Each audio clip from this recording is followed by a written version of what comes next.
Great morning, everyone. I hope that this video finds you all well. I hope that you are having a wonderful day. Wanted to catch up with you guys and let you know that I'm in day 3 of my actual detox and fast. I believe I mentioned to you on one of the videos that I posted that I am challenging myself to do more than what I typically do on my day-to-day, just things that I typically do. So I want to make myself uncomfortable to make myself better. So having said that, this is my very first time since I started doing the detox that I will be doing it for 7 days. I have committed. Initially, when I was speaking to y'all, I don't think that I committed, but I am definitely committed to doing the 7 days. So I'm on day 3 of the 7. And this is actually my third time saying good morning, great morning, grand rising to you all because I'm new to this situation and I'm new. Look, Cricket, wait a minute. Because I'm new, I'm finding out that I can't answer a phone or even decline a phone call when someone calls. So this is my third time starting this video. I just got finished doing some strength training here at the house. I'm on my way out the door to do my walking. But again, I hope that this video finds you all in a very good place, that you're having a great day. And before I forget, let me go ahead and ask for you all to come on and join All Things Teresa and to press the subscribe button and hit the notification bell so that you will get all of my videos upload. And I was going to have a water drink and share with you all my thoughts on this water. Okay. Wait a minute. Hope you can see it. Yeah. Right here is coconut water with lemon. And I was going to try. I've never tried it. And because I know that coconut water is very hydrating and very nourishing for the body, I wanted to give it a try. I just bought this yesterday. So I was gonna open it and start drinking it while I'm video to just let you all know what I thought about it. But I'm not, because when I went to open it, the seal was fastened a little, I guess, I don't know, but because I am who I am, I open it up. Yeah, I can't see it because I don't want to spill the stick up water. But anyway, typically bottles and things like this, it has another seal or tab that you can pull. When you open it, I know my orange juice and things like that, especially when it's in a carton, it has some type of seal, whether it's plastic or paper, and this one didn't. So I'm not drinking it. And plus, when I smelled it, it smells kind of like spoil like it's water, but it smells like spoiled dairy. So I won't be having that. But anyway, so I was strolling on my I want to share a little something.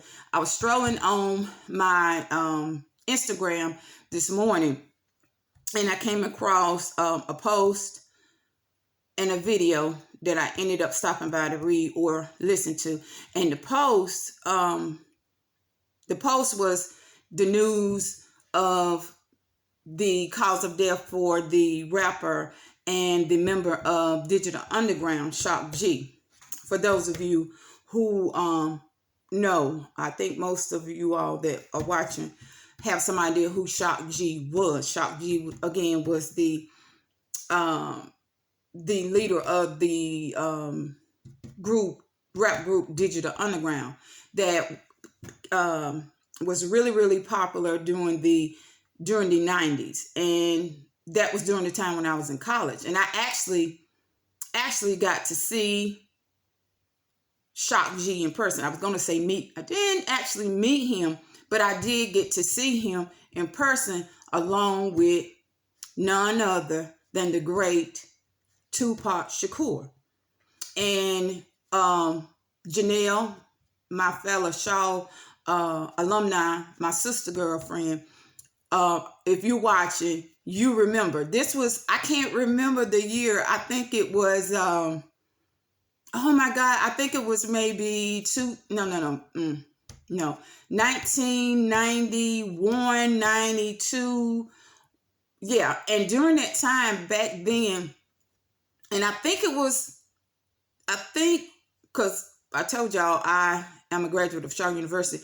I think back then it was during the time when our little school had, because my school is small, what we called Bear Fest. I want to say, but it may have been something else, what they call, I can't remember, but I remember it was close to the end of the year. It was about time for us to go home for the summer.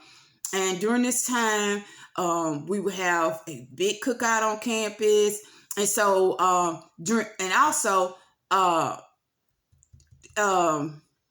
at North Carolina A&T, used to have, what was it called? Aggie Fest. But we had Bear Fest because we were the Shaw University Bears. But needless to say, this was the time that Digital Underground and Tupac was on the campus. And I want to say that this may have been different because I want to say it's the same time, but it may have been a different time. I also want to say that TLC was on campus during the time too. I don't know if they were a part of the actual little concert that we had. I think something else was going on in Raleigh as to why they ended up walking on campus. I think they went to the radio station, they did an interview, and they walked across on campus. And how I ended up seeing Tupac and Shock G is that I believe they had gone to the radio station too and had given an interview.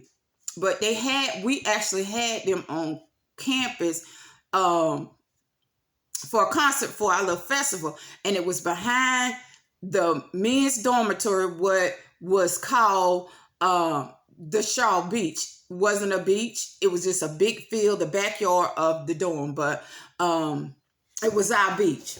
So anyway, so I remember walking across the bridge. And when I say walking across the bridge is the part that connects the student living side of the campus to the academic side of the campus. And when you cross the bridge on our campus, because they were coming from the radio station, the bridge was right across from the radio station to the building that the radio station was in, and to student living. So I was walking across campus, and it was Tupac and it was Shock G. Because those of you who know the history of Tupac and Digital Underground and Shock G, Tupac used to be a dancer. He used to be a dancer. That's how he got on, from my understanding. That's how he got on, was being a dancer with Digital Underground. Shock G gave him his first gig. So anyway, I'm walking across campus, probably going to meet some friends or whatever. And I thought to myself, I said, and I remember it just like it was yesterday. Shock G was walking a little ahead of Tupac, and they were talking, and were having like a conversation. And back then, the style was kind of baggy and biggy. And I remember Tupac had on a wife beater, but he had it thrown over his shoulder. He had on a pair of either shorts or baggy pants and had a belt on. And I remember hearing them talk, but it was nothing really that I could say that I remember hearing them actually say. But I remember hearing them talking, and I turned and I thought, that looked like Tupac. That looked like Shock G. And I looked, and they were looking straight ahead walking, and they kind of looked and like, what's up? And I was like, hey, and kept walking. But yeah, Teresa got to see Tupac Shakur in the flesh and Shock G. And again, like I said, talking about IG, they gave the cause of Shock G's death, which I believe was he had a accidental overdose of some kind of substance. So yeah, wanted to share that with you that I got to meet Shock. Let me rephrase that. I actually saw Shock G and Tupac Shakur in the flesh while I was a student on the great campus of the one and only Shaw University. So Janelle, Holler at your girl if you remember that. I'm sure you do. I'm sure you do. So let me know, because I know you're watching. So yeah. Also, I'm strolling, and I come across the legendary Bernie Mac having an interview when he was on the Oprah Winfrey Show. And the reason why I'm sharing this is that we know that Oprah is known for her aha moment. I had an aha moment when I watched the video of Bernie Mac was being interviewed by Oprah. And she was basically interviewing him about being Bernie Mac and being a celebrity and being a comedian and, about his life. And she was questioning him about, did he know that he was going to be great? What was his reason for, wanting to be a comic and whatnot. And I'm just kind of paraphrasing about what I saw. And he went on to say that it was never about the money that motivated him, what really motivated. And he also said about, this is something that really, really resonated. What the whole interview actually resonated with me in my soul. But he started off by saying that it was never about the money, but what he really cared about the most was being true to himself and being the best him that he could be, the best Bernie that he could be. And that basically from the interview, what I got when she was asking him was, he was concerned about his wife and his daughter. And he went to his daughter and he told his daughter about the difference between him being her daddy, basically, and what he did for a living, which was comedy. And that, when he was Bernie Mac, that he was a comic, it was a difference between his comedian self and who he was as a father. And she went on to question him more about, how did you bounce or whatever. He was saying he always wanted to be, what was important to him was being the best person, being the best comedian, because that's what he wanted to do. He wanted to be pleased, and he was going to be pleased and fulfilled with being who he really was. He didn't care. He told her, he said, I didn't care about what people thought. I didn't care what people said. It didn't matter. And she said, and then she went on to say something about being good and great. And then another person in the audience said how she had seen him when he was at home in Chicago, and how when she saw him, she knew he was going to be great.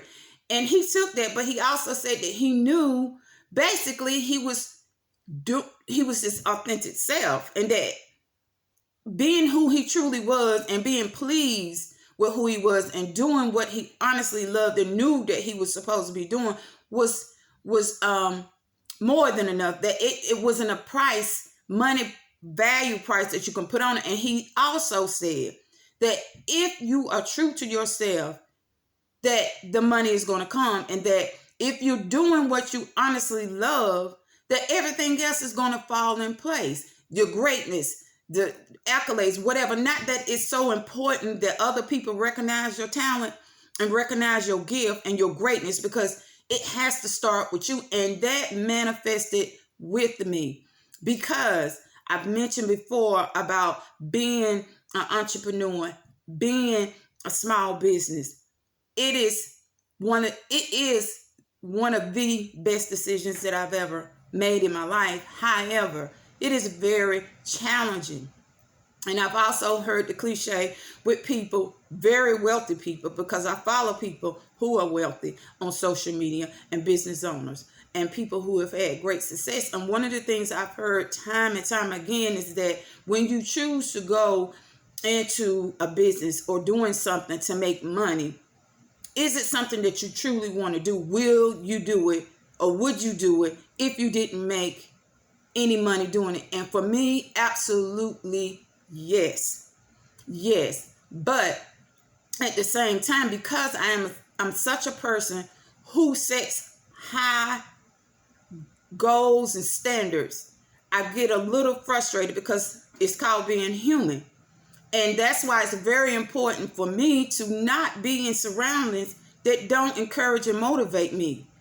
And I've said it again, people, whoever, places, whatever, if it does not encourage and inspire me and make me feel good, I just don't. It's very important for me to stay focused. It's very important for me to be encouraged, even in the midst of doubt, even in the midst of disappointment. I am so focused on resonating, building, becoming, evolving into the greatest Teresa that I can possibly be. And I'm getting emotional now because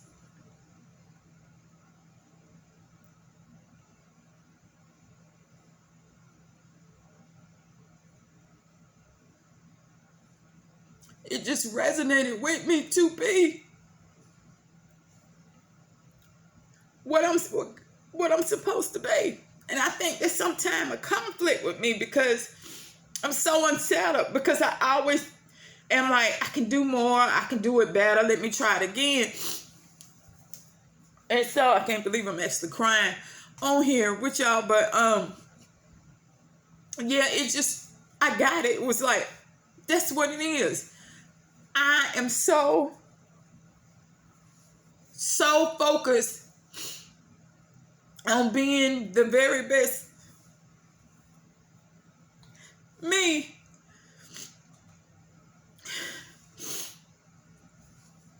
And I felt so blessed to have come across that video. And it wasn't any accident. I was supposed to come across that video because, like I've shared with you all, every morning, whether it's